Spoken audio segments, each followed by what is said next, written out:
If you've ever opened your banking app and wondered where the month went, the answer is usually not a single outrageous purchase. It's the quiet, normal spending that everyone does, the kind that feels harmless because it's common. This episode is your antidote. We're going to walk through the expenses that look sensible on the surface but quietly drain your future, and we'll replace each with a way to live better for less. No shaming, no bullet points, no latte lectures, just a clear human conversation about what to stop buying and what to build instead, so your money starts compounding in the background while you get on with your life.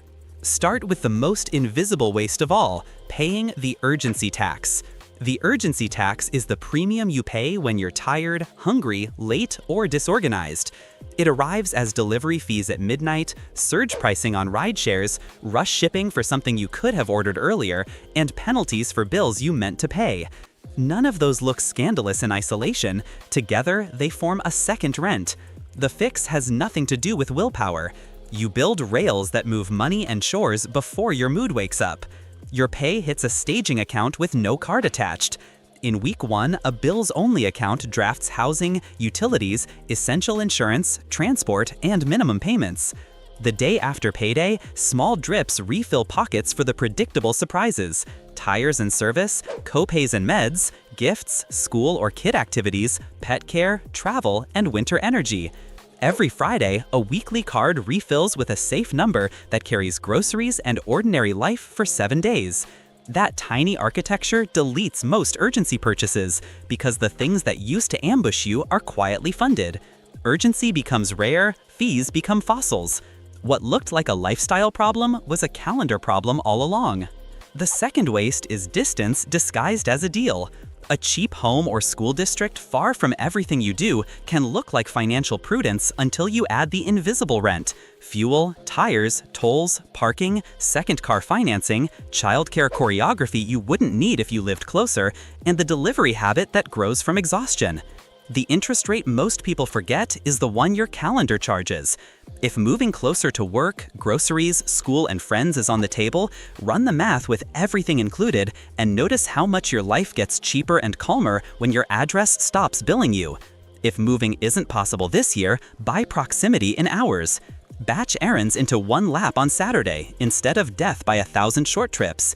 Shop where your feet already stand. Replace the shortest loops with a bike basket and shoes that don't hurt. The money you stop burning in miles becomes money you can send to future you automatically without feeling it. The third waste is identity shopping, buying costumes that audition for the life you wish you had.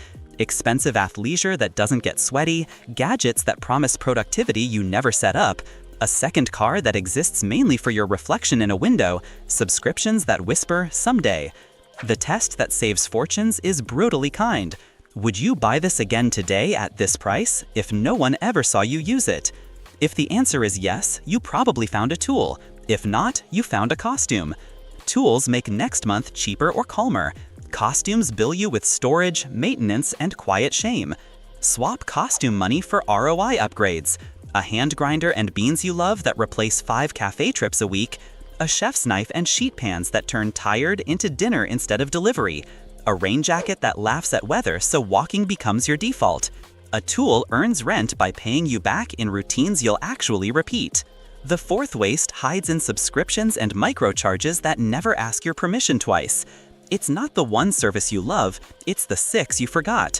A streaming bundle you never watch, a cloud storage tier that grew with your photos instead of your needs, a suite of pro software for a hobby you haven't touched, a box that ships things you don't use in the name of discovery, a gym that matches someone else's schedule but not yours. The antidote is a quarterly rebuy ritual. On the first Friday of January, April, July, and October, read each repeating charge out loud and ask, would I buy this again today at this price?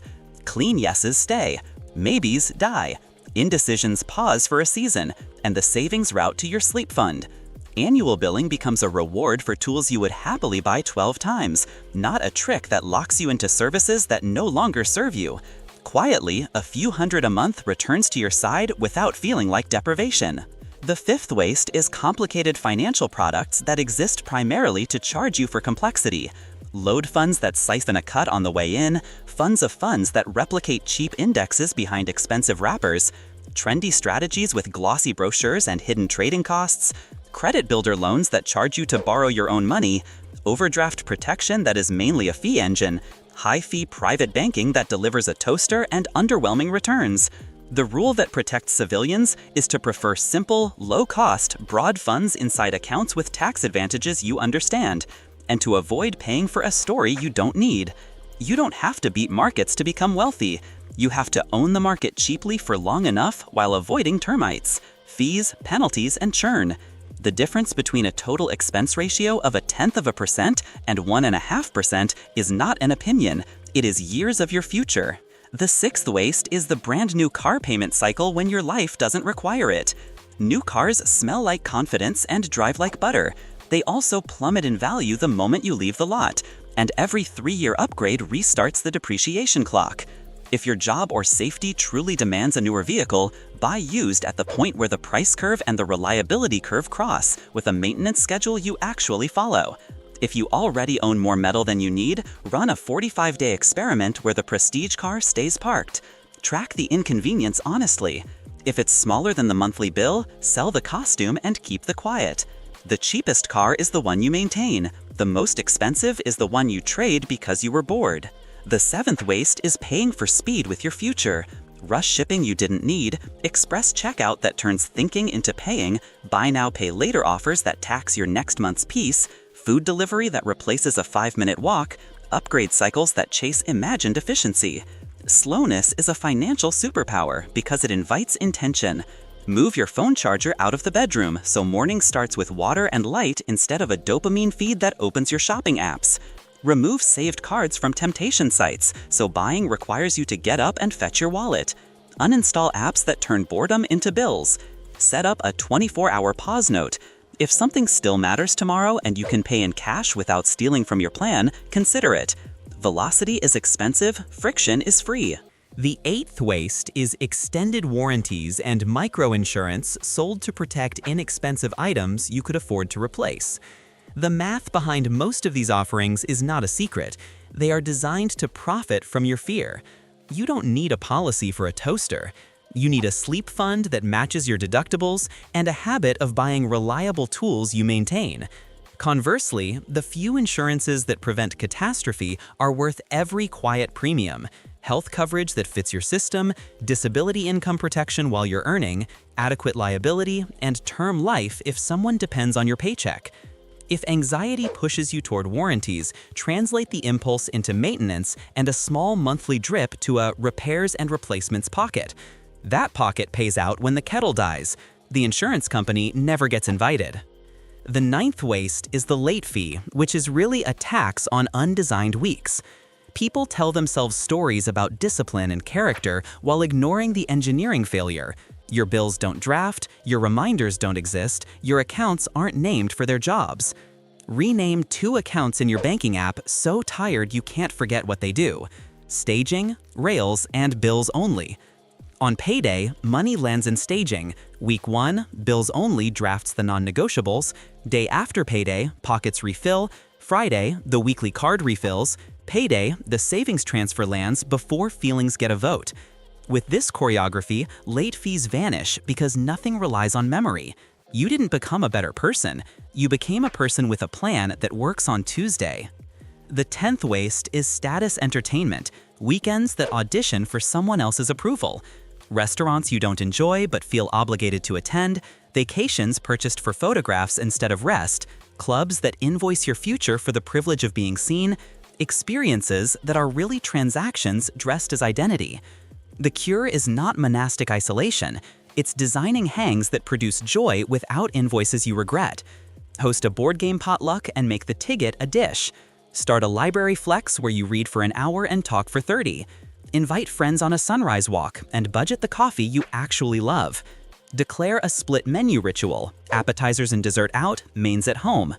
The richest households aren't the ones with expensive weekends, they're the ones with repeatable joy that doesn't audition for strangers. The 11th waste is the idea that more square footage is automatically a lifestyle upgrade. Big homes ask for big responses: more furniture, more utilities, more cleaning, more maintenance, more distance. If your living space has rooms that function as storage for a past version of you, you are paying rent to history. Downsizing is not a failure. It's a leverage move: smaller space near life, lower burn, higher free cash flow, and a calendar that contains more people and fewer chores. If moving is off the table, reclaim space with a ruthless rule. Every category has a home. If it doesn't fit, something leaves. The cheapest floor plan is the one you can walk without tripping on yesterday. The 12th waste is courses and masterminds that sell identity instead of instruction.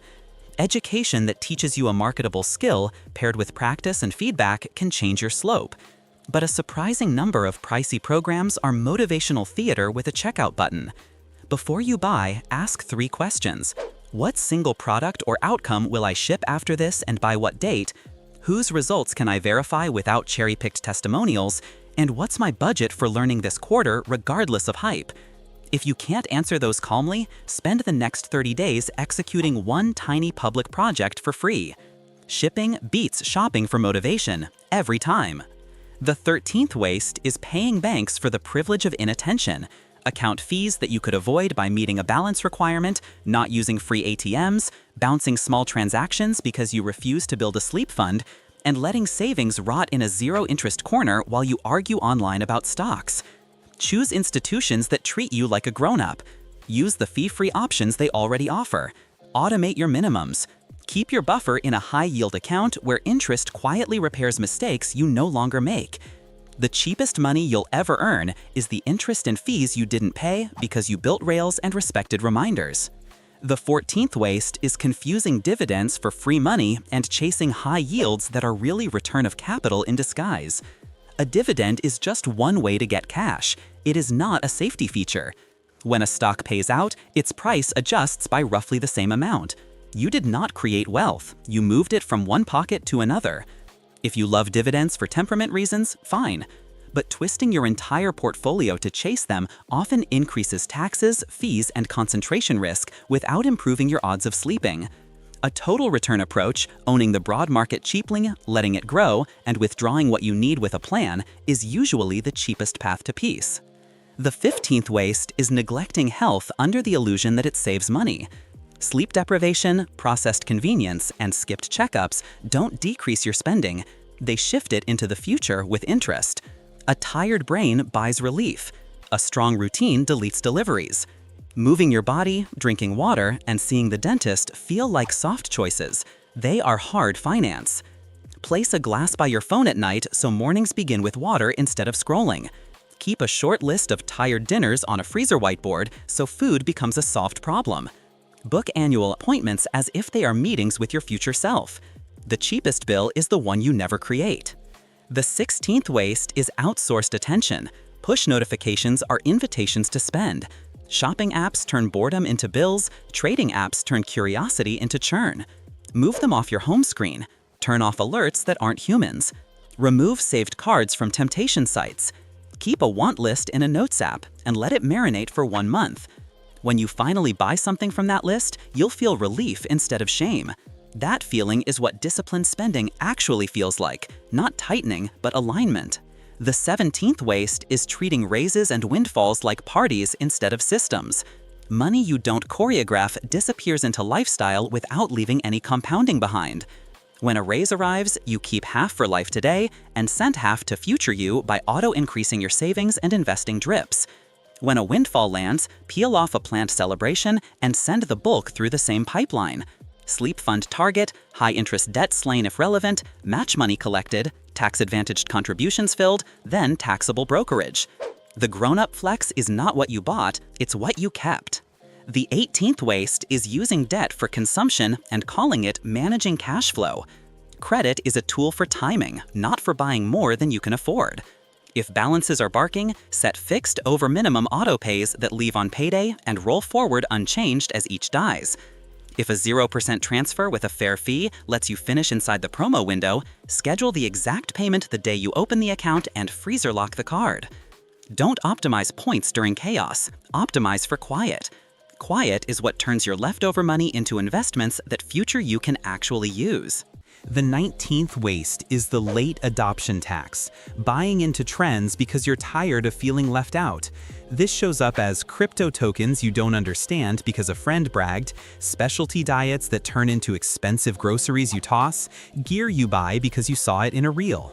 If learning excites you, carve a tiny tuition sandbox you can afford to lose and explore there deliberately. Keep the rest of your plan boring. Nothing compounds like boredom. The internet will call it lazy. Your balance will call it freedom. The 20th waste is arguing with your partner about spending before you agree on a method. Blame is expensive. Shared rails and a shared scoreboard are cheap. Choose a 5-minute Friday ritual where you update the same 5 lines with water in hand. How deep the sleep fund is, your savings rate year to date, debt reduced since last month, investing since January 1, and late fees avoided this quarter. If one is 0, write 0. Protect a small, no questions amount for each adult, so autonomy lives inside the plan, not outside it. Agree on scripts for invites you don't want to finance. We're on a savings sprint. Can we do a matinee and a walk? And we have a quiet period for upgrades. Ask us again in spring. When the method is shared, the money fights fade. You might wonder what to buy instead of all this waste. The answer is boring and wonderful. Buy proximity so your week is cheap by design. Buy time by funding a sleep fund that keeps you from selling investments or paying panic fees. Buy tools that make next month cheaper and calmer. Buy maintenance so your stuff keeps working. Buy education that turns into shipped outcomes and receipts at work. Buy experiences with people you like that are repeatable without debt. Buy your future self a portfolio of the global economy at low cost and let it work for decades while you live a quieter, better Tuesday. Let's step into 3 rooms so this stops being theory. A nurse in her late 20s used to anesthetize exhaustion with delivery and fast shopping. Urgency taxed every week, late fees felt normal. She installed rails in an hour. Pay to staging with no card, week 1 bills from bills only, day after payday pockets, Friday weekly card, payday savings strip, and a tiny investing contribution. She moved her phone charger out of the bedroom and wrote 2 10-minute dinners on a freezer whiteboard. Delivery spend halved in 90 days without heroics. Fees became fossils. Her sleep fund covered a month for the first time. Nothing dramatic happened, that's why it worked. A teacher with 2 kids lived far from school and bled money in miles. The cheap rent that wasn't had them financing distance with fuel, second car expenses, and convenience that invoiced their future. They traded square footage for proximity, removed a car, installed rails, ran a rebuy ritual that killed 6 subscriptions, and set a modest investing drip that hits on the first. Saturdays became 1 errand lap and a park afternoon. Without earning more, they felt richer because logistics stopped billing them. Waste used to look like purchases. It turned out to be a map. A self-employed designer rode feast and famine and shopped for motivation with gadgets. She became her own payroll. Invoices clear the staging, taxes skim on arrival, a fixed salary hits bills only twice a month, the weekly card refills from a buffer, and 2 automatic contributions by low-cost broad funds inside a tax-advantaged plan and a taxable account. She fenced curiosity to a tiny quarterly tuition purchase. 6 months later, revenue wasn't double, anxiety was half. Waste stopped being shiny. Progress started being quiet. If you're ready to stop buying waste and start buying freedom, begin with a 15-minute ceremony. Rename 2 accounts in your banking app, Staging, Rails, and Bills Only. Schedule 4 automatic moves for your next payday. Week 1 drafts for essentials, day after payday drips to tires and service, co-pays and meds, gifts, school or kid activities, pet care, travel, and winter energy. A Friday refill for your weekly card, and a payday savings transfer that feeds your buffer. If your foundation is steady, add a small automatic contribution to a broad, low-cost indexed fund on the same day. Put a whiteboard on your freezer with 2 tired night dinners you'll actually eat. Move your phone charger out of the bedroom so mornings belong to water, light, and a 2-minute glance that your transfers ran. Create a scoreboard note with the 5 lines you'll update this Friday. Text 1 friend and put a cheap joy on the calendar this weekend. Then stop. Let the pipes run for 4 Fridays. Boredom is what compounding sounds like at the beginning. 6 months from now, here's how your life will feel from the inside. The urgency tax won't visit much because surprises will be funded by pockets and a sleep fund instead of a swipe you regret. Distance will bill you less or not at all. Costumes will be replaced by tools that make your week easier. Subscriptions will match who you are now, not who you were 3 summers ago. Your bank won't charge you for existing. Health will be a quiet ally instead of a budget cliff. Work receipts will make your price go up without shouting. Your portfolio will look like a metronome. And when someone asks how you stopped wasting money, you'll laugh a little because the answer is so unglamorous. You didn't stop buying joy, you stopped renting regret. There's a final truth worth whispering over the noise. Waste feels good in the moment because it promises a shortcut to a feeling. But feelings are cheaper and stronger when they come from design. A walk at sunset with a friend is cheaper than a cart of distractions. Cooked eggs and beans on toast taste better than whatever you were about to order at 11 p.m. A smaller home near people you love is richer than a larger home that bills you for distance. A plan that runs without drama feels like confidence. You don't need a new personality to get there. You need new defaults. So the next time an expense tries to sell you a future you could build without it, pause. Ask whether you'd buy it again today at that price if no one ever saw you. Ask whether it will make next month cheaper and calmer. Ask whether there's a version of the same feeling you can get with time, proximity, and a little planning. Then let the boring choice carry you past the shiny one. Money compounds quietly in the background when you stop wasting it loudly in the frontground. That's how people get rich in real life. Not by stunts, by refusing to fund waste they don't need and building a week that keeps its promises.